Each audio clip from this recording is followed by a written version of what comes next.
손지혜의 생방송 오늘.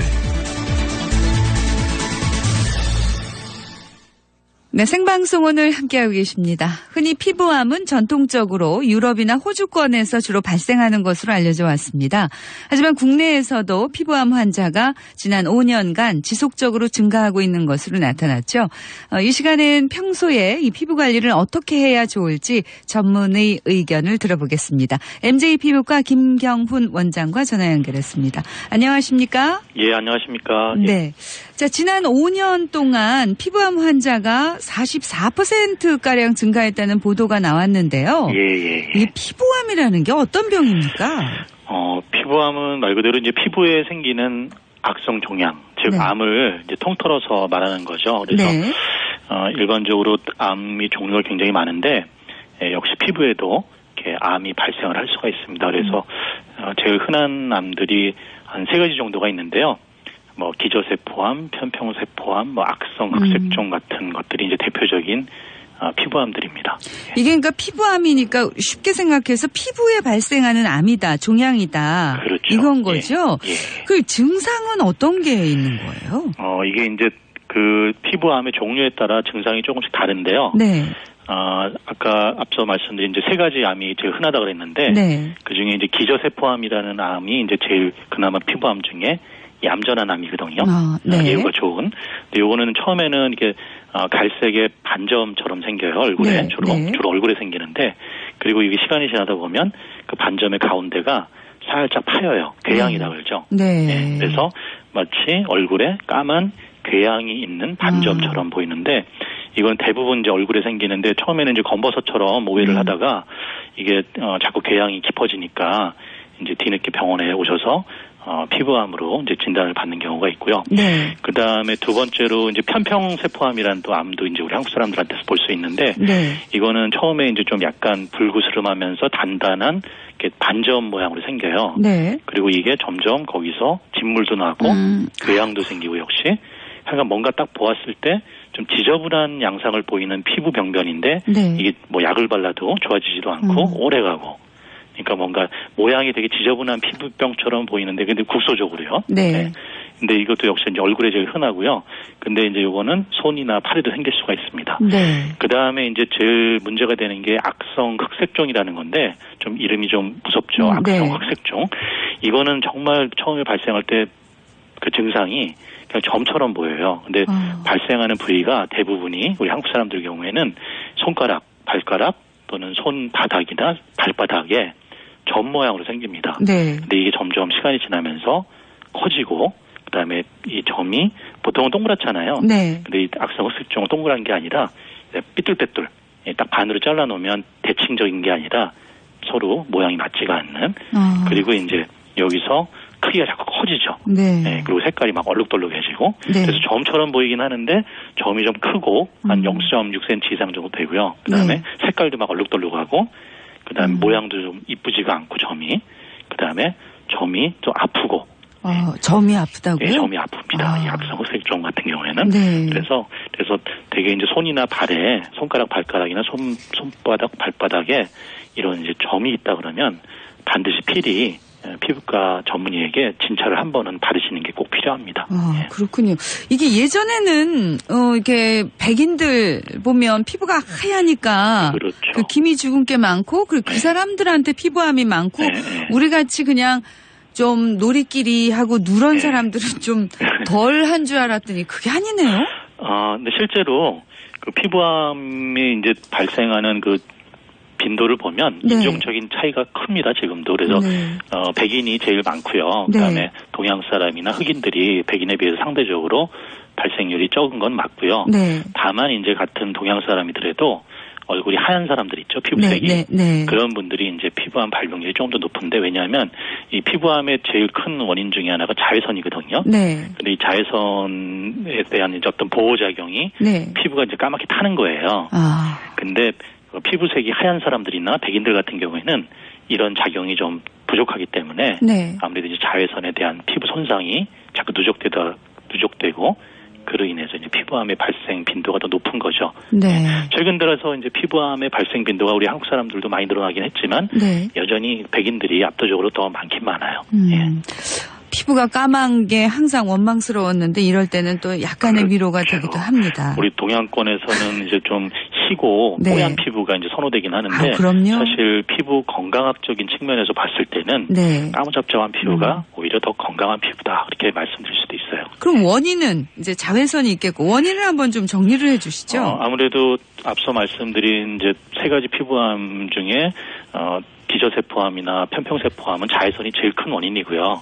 그래서 생기는 부위도 주로 얼굴이 많고요. 그래서 주로 이제 농사를 많이 짓는 농민이나 또 어민 또는 운동선수들한테 이제 많이 발생을 하고요. 네. 그 다음에 이제 특이하게 편평세포암 같은 경우에는 우리 화상을 심하게 입고 나면 화상 흉터가 단단하게 생기잖아요. 네. 그게 이제 세월이 지나면서 거기서 또 편평세포암이 생기는 경우도 있습니다. 화장요? 화상흉터. 화상. 네, 화상흉터에서. 네.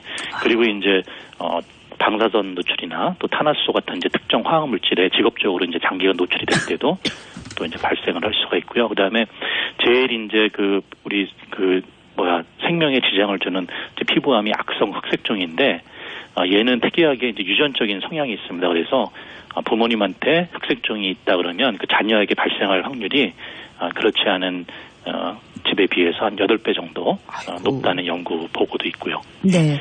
그래서 약간 그리고 이 악성 흑색종은 이제 점에서 또 일로 발달이 되는 경우가 있거든요. 네. 그래서 일단 제일 큰 거는 자외선이고 그 다음에 이제 암의 종류에 따라서 뭐 유전이나 뭐 화상 흉터 또는 좀 특이한 점 이런 게 이제 원인으로 작용을 합니다.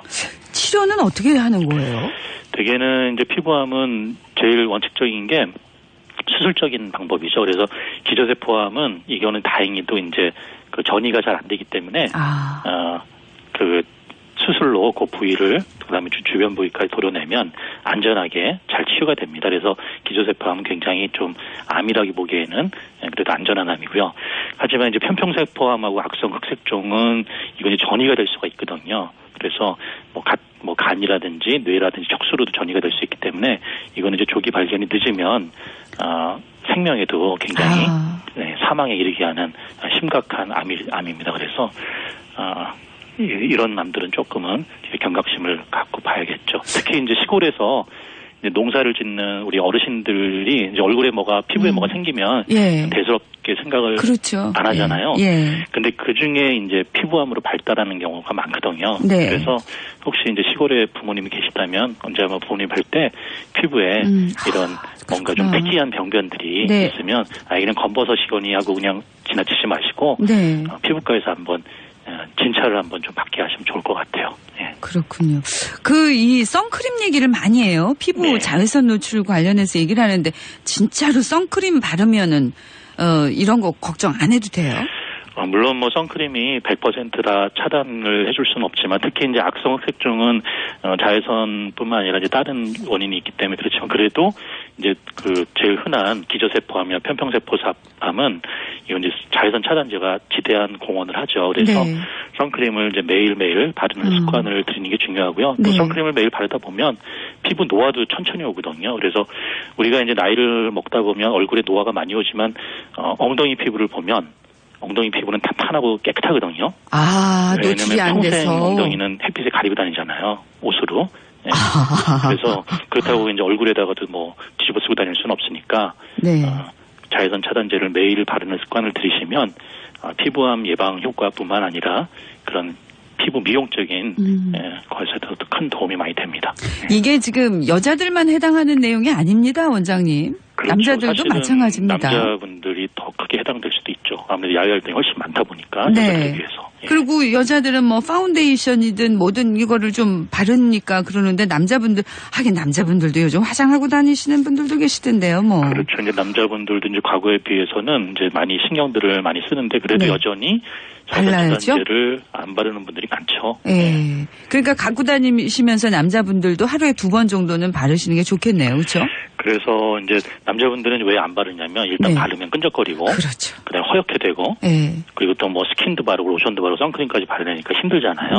그래서 제가 이제 저희 병원에 오시는 분들한테 추천하는 거는 올인원이 있어요. 한 가지로 다 해결되는 거.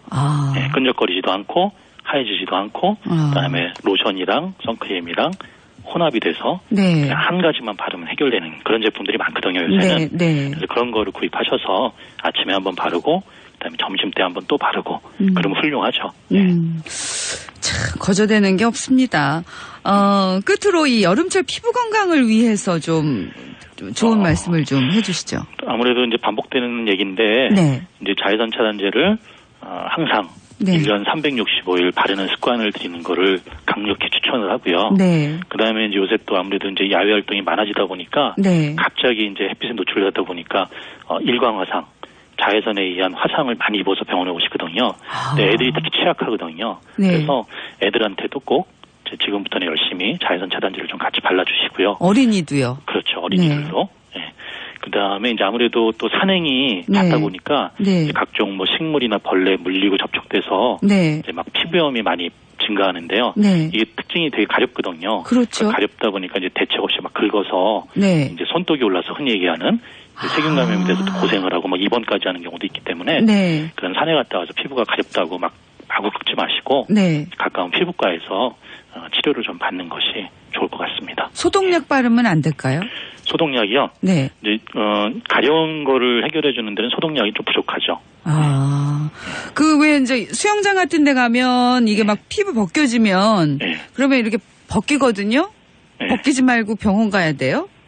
아무래도 이제 간단한 처치는 물론 이제 피부 어떤 손상의 깊이가 깊지 않다면 네. 집에서 이제 우리가 갖고 있는 상비약으로 네. 항생제 연고를 바른다든지 그리고 잘 붙여놓는다든지 이제 그런 걸 일차적으로 할 수 있지만 만약에 이제 다친 부위가 그 오염이 됐다거나 네. 아니면 네. 자꾸 만지작거려서 좀 붉게 환홍이 되고 네. 굶으면 네. 그때는 이제 병원에 치료를 받는 게 좋겠죠. 네, 알겠습니다. 오늘 말씀 고맙습니다. 예, 감사합니다. 네, 예. 피부과 전문의 김경훈 원장이었습니다.